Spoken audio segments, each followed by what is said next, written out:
I'm out here. It's a windy day. I'm at a friend's house, and there's an interesting, very interesting story here. I'll take just about any chance I can get to get out metal detecting. It has been a cold winter in Pennsylvania. It's kind of a cold, breezy day today, but the ground is diggable, and yeah, we'll tell you this story here in a little bit. It's something quite interesting, but I just got my first hit, and always a good sign when you pull out an old mason jar lid there. I believe that's going to say ball on the top there, I think. Yep, there it's coming through. So, good sign. Not quite what I want. I would like a coin or a nice old button to come out of the ground here, but that's a good start on the day. All right, I took a couple, maybe a foot from the last hole I just dug and found a second. This might be a mason jar kind of day. I hope there's not too many of these here, but I think there's going to be a lot. And number 3 on the day. I don't think I've been detecting for more than 15 minutes and I got 3 of these already. They scream at you, they sound good, and I'm just gonna have to dig them because this could be a nice coin or something. They scream pretty high. We'll keep going. Number 4 basically came out of the exact same hole. Might get old pretty fast. We'll see. All right, I just pulled my first coin on the day. That is going to be a wheat cent. A little bit of scratch on there, but yep. There's the old wheat shafts and the 1 cent in the middle. That's a good sign. That means we could be on silver. All right, we'll keep going. Oh, kind of a visually appealing old hinge there. Part of a hinge anyway. All right, we'll keep going. Nope, I just popped the plug and look what I see there. That's gonna be, I think, a penny. Yep. Is it a wheatie? It's not even a wheatie. That there is a memorial. Oh well. Keep going. All right, he's on another wheat cent. That's always a great sign. Hopefully he's got some silver friends around him. Let's go find him. And guess what I just found? Another mason lid. Now, wouldn't it be nice if one of these was on top of a jar just filled with old coins? Oh, that would be sweet. All right, we'll keep digging them. All right, here's a nice find. I think this is gonna be pretty old. I'm not sure what material this is, but yeah, an old spoon there. We'll take it. Add to the story of this house. Speaking of stories, one of the things that brought me to detect at this house was a story from my friend. To be honest, I really don't need much incentive to detect. If there is land and the possibility of something in the ground, I'll be there. So this story is handed down twice by word of mouth, and the question is, can we corroborate any of it either through detecting or research? The first part comes from a member of the family who was on a historical bus tour of the township celebrating 150 years. The tour guide had pointed out the very house I was digging at and explained a story about a Civil War soldier who had deserted. The story was published in at least 2 different sources, exactly as I'm about to read here. This one came from Cumberland County Historical, Volume 2, Number 2, from the Cumberland County Historical Society, winter of 1985. A local incident was notable enough to become part of the oral history of the area. After the Battle of Gettysburg, a small number of soldiers from Penn Township decided to slip away and come home for a few days. It was the intention of the group to rejoin their unit.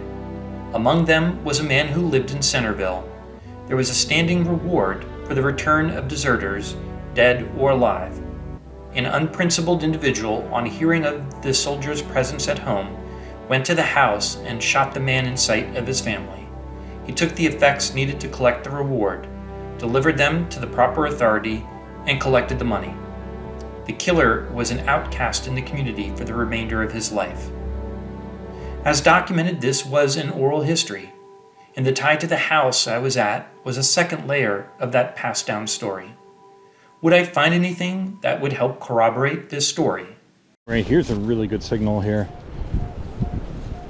2930 on the Equinox, and it's bringing up really small. It's a very small target. That's a really good sign. That could be silver. Let's see. Well, not quite silver. It is a state quarter. Not sure on the year on that. Looked a little silver when I pulled it out, but yeah, it's unfortunately just a state quarter. Oh, 25 cents richer. All right, I've lost track, maybe 5 on the day. I'm not sure. I'll keep finding them, I'm sure. All right, another wheat cent on the day. He's gotta have some silver friends around here somewhere. Mr. Lincoln, tell me where all your silver friends are. He's not talking. All right, we gotta go find them then. All right, so I was wondering where a wash line would have been. Usually they run parallel with like the old sidewalks. So it makes sense that there was a wash line here, and I just found the evidence of that. So that there's a little clip that would have been on the clothespins, the little wooden clothespins. Yep. So that's a good sign. It means I'm on the line here where the wash line used to be. So maybe we'll find some coins or buttons that fell from doing laundry in the late 18 or early 1900s. All right, I just took this piece here. It appears to be lead backed. There's some white patina coming through, and there's a different metal on the front. Can't tell if it's like brass or bronze or what that is. I think, I'm not so sure. My initial guess was a rosette, because rosettes often, I mean, they'd be round and they'd often have lead backing, but I don't know what this is. I'm going to have to clean it up a little better. I can't tell if there's anything coming through. I don't think there's anything on the front of this. If you know what it is, certainly leave a comment. I'll do a little research, and if I find out what it is before I put this video together, I'll let you know. But yeah, this one has me a little stumped. He's on the board with another wheat cent. Yep. I haven't found any of his friends yet, though. We'll keep looking for them. In this hole here, I just found 2 pennies, Lincoln pennies together. And I found this thing. I think it's cleaning up to be a play cent, like a toy coin. I've seen similar ones to this before. I've got to get it cleaned up better and get some better pictures of it. But I think that's what this is going to be. I did like a whole video on like a henny penny that I found one time. I think that's what this will be. I don't know. We'll get it cleaned up and we'll know for sure. That's a cool find though. I never did find any evidence of a Civil War soldier on this spot. Not a bullet, button, or any other artifact. Even if I did, it wouldn't shed any more light on the story of the deserter. But I did find one small detail in my research.